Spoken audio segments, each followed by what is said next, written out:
दोस्तों आज के इस वीडियो में हम समझेंगे इंग्लिश प्रैक्टिस सेट पेपर 2 की ग्रामर। इससे पहले की वीडियो में मैंने आपको प्रैक्टिस सेट पेपर फर्स्ट की ग्रामर को डिटेल में एक्सप्लेन करा दिया था। आई होप आपने उस वीडियो को भी देख लिया होगा। अगर आपने फर्स्ट सेट पेपर की ग्रामर को नहीं देखा है, उसे नहीं समझा है, तो मैं आपको सजेस्ट करूंगा कि सबसे पहले आप इंग्लिश सेट पेपर फर्स्ट की ग्रामर वाली वीडियो को देख लीजिए और उसमें बताई गई सभी ग्रामर को आप अच्छे से समझ लीजिए और उसको नोट भी कर लीजिएगा। और आज हम समझने वाले हैं इंग्लिश प्रैक्टिस सेट पेपर 2 की ग्रामर, जो कि आपके लिए काफी ज्यादा इंपॉर्टेंट है। चलिए वीडियो को शुरू करते हैं। और हाँ, वीडियो स्टार्ट करने से पहले मैं आपसे एक रिक्वेस्ट करूंगा कि अगर आपने अभी तक हमारे चैनल को सब्सक्राइब नहीं करा है तो दोस्तों चैनल को जरूर सब्सक्राइब कर लीजिएगा, क्योंकि इस तरह की वीडियो हम आपके लिए रेगुलर लाते रहेंगे। चलिए अब वीडियो को हम शुरू करते हैं। तो यहाँ पे देखिए, प्रैक्टिस सेट पेपर 2, क्लास हमारी 12th है, सब्जेक्ट हमारा इंग्लिश है। ठीक है, तो ये पूरा पेपर है, लेकिन मैं आपको इस कंप्लीट पेपर को आने वाली वीडियो में एक्सप्लेन कराऊंगा। फिलहाल आज हम चलते हैं इसके सेक्शन सी, यानी कि ग्रामर के पोर्शन पे। ये जो सीरीज चल रही है इसमें सिर्फ हम अभी ग्रामर को कवर कर रहे हैं, ग्रामर को समझ रहे हैं। इसके बाद मैं आपके लिए complete solution in practice set paper का लेकर आऊंगा।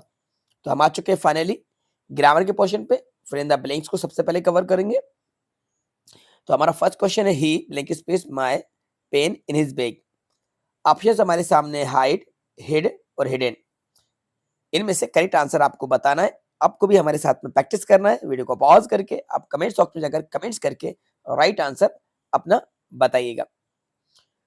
तो चलिए जान लेते हैं इसको राइट आंसर क्या होगा। तो दोस्तों इसका जो राइट आंसर होगा वो होगा hid. He hid my pen in his bag. बच्चों हाइड मतलब होता है छुपाना और हिड मतलब छुपाया। तो हाइड मतलब छुपाना। अब यहाँ पे हिड क्यों आएगा? देखो, ये जो सेंटेंस है ये सेंटेंस हमारा पास्ट इंडेफिनिट का है। कौन सा टेंस का है? पास्ट इंडेफिनिट टेंस का है। और ये जो हिड है ये V2 है, यानी कि वर्ब की सेकंड फॉर्म है। ये सेंटेंस अगर प्रेजेंट का होता तो हाइड में एस लगता, क्योंकि सब्जेक्ट यहाँ पे हमारा सिंगुलर है और सिंगुलर में सिंगुलर सब्जेक्ट के साथ वर्ब में एस, ईएस और आईएस का यूज होता है कब? प्रेजेंट इंडेफिनिट में। ठीक है, और पास्ट में डायरेक्टली वर्ब की सेकंड फॉर्म यूज होती है ऑल सब्जेक्ट के साथ। ठीक है, और हिडन जो लिखा है ये तो V3 है, इसका यूज होता है परफेक्ट में। कोई भी सेंटेंस जब किस में होता है? परफेक्ट टेंस का होता है। और परफेक्ट का होता है तो उसके साथ हेल्पिंग वर्ब आती है। अब हेल्पिंग वर्ब तो इसमें दी नहीं है, तो यानी कि अब ये चीज क्लियर है कि ये सेंटेंस पास्ट इंडेफिनिट का है। अब इतनी डिटेल में आपको कौन समझाएगा? देखो, तो ही hid my pen in his bag, right answer ये है। चलिए आगे बढ़ते हैं क्वेश्चन नंबर सेकंड की तरफ। How times have you visited Shimla? Much, many, any. तो यहाँ पे देखो टाइम नहीं टाइम्स लिखा हुआ है, टाइम्स नंबर्स पूछे जा रहे हैं, तो राइट आंसर यहाँ पे आएगा many. How many times have you visited Shimla? कितनी बार आप शिमला गए हैं? तो राइट आंसर यहाँ पे आएगा मेनी। How many times. ठीक है, तो यहाँ पे नंबर्स पूछे जा रहे हैं तो मेनी राइट आंसर है। चलिए आगे बढ़ते हैं क्वेश्चन नंबर सेकंड की तरफ। हाउ बिलिंग, यहाँ पे ये वाला थर्ड नंबर है ना, सेकंड तो अभी मैंने आपको एक्सप्लेन कराया। Anuj is junior blank space me as to than. जल्दी से राइट आंसर गेस करिए। वीडियो को पॉज कीजिए, कमेंट्स बॉक्स में जाइए, कमेंट्स करके अपना आंसर बताइए। Anuj is junior blank space me. बच्चों इसका जो राइट आंसर होगा वो ये होगा टू। देन नहीं आएगा यहाँ पे, मैं आपको अभी क्लियर करने वाला हूँ देन क्यों नहीं आएगा। देखो, अनुज इज जूनियर टू मी, यहाँ पे जूनियर लिखा हुआ है ना, इसलिए जूनियर के साथ टू आएगा। कंपेरेटिव डिग्री है अनुज का, जूनियर से कंपेयर हो रहा है यहाँ पे, मतलब मुझसे अनुज का मुझसे कंपेयर हो रहा है। अनुज इज जूनियर टू मी, तो यहाँ पे हमें टू का यूज करना है, क्योंकि जब भी सेंटेंस में जूनियर या senior,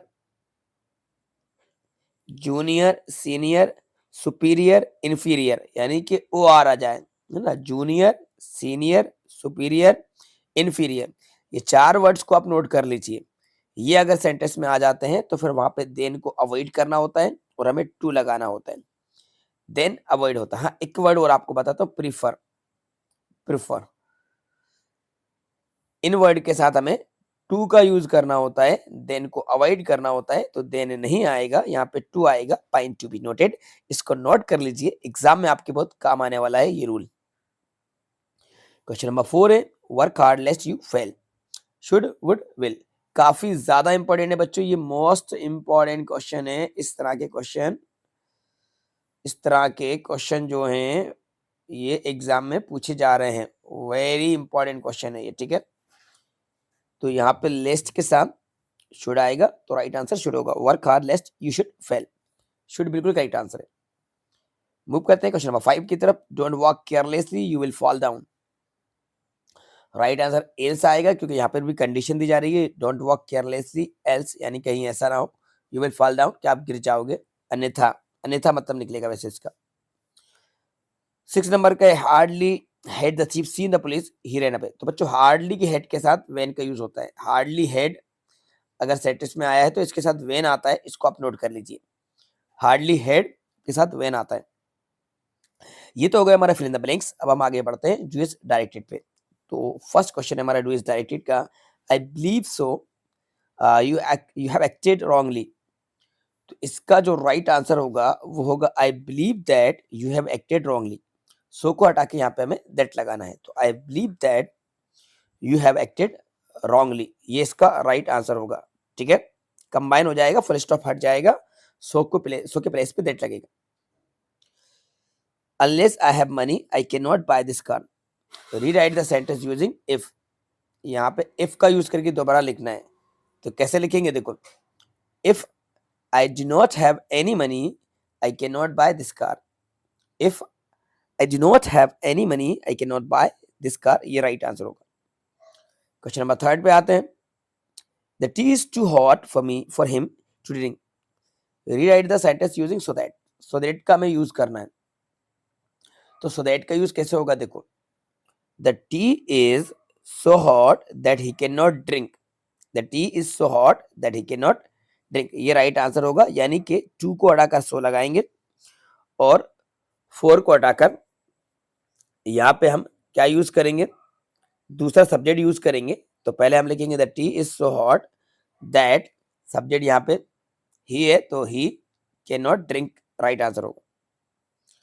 she hurt her friend, change into interrogative. Interrogative में चेंज करना है, ये भी पास्ट का सेंटेंस है, क्योंकि वर्ब में ऐसे नहीं लगा, तो did she hurt her friend, last में question mark.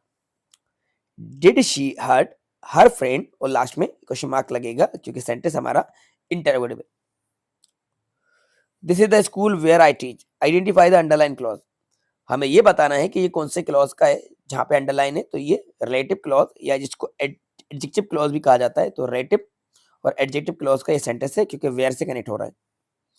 There is life there is hope, combine the pair of sentence using as long as. As long as का यूज करना है, तो स्टार्टिंग में एज लॉन्ग एज लगा दीजिए। As long as there is life there is hope, as long as there is life there is hope. तो इस तरीके से मैंने आज आपको प्रैक्टिस सेट पेपर 2 को डिटेल में एक्सप्लेन करा दिया है, और इसमें दिए गए सभी क्वेश्चंस मोस्ट इंपॉर्टेंट थे।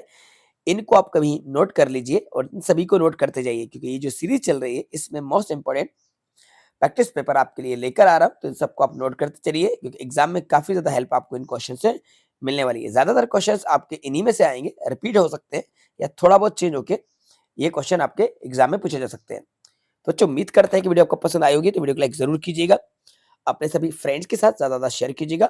और अगर आप भी हमारे साथ में प्रैक्टिस कर रहे थे और आपसे कितने क्वेश्चंस करेक्ट बने, कमेंट्स बॉक्स में अगर कमेंट्स करके अपना स्कोर आप बताना चाहें तो आप बता सकते हैं, ठीक है। हाँ, वीडियो को आपने अगर पहले सब्सक्राइब नहीं करा था चैनल को, तो चैनल को अब सब्सक्राइब कर लीजिए और साथ में बेल आइकन को प्रेस करके नोटिफिकेशन को ऑन कर लेना, जिससे कि आने वाली वीडियो की नोटिफिकेशन सबसे पहले आपको टाइम पर मिलते रहेंगे। Thanks for watching.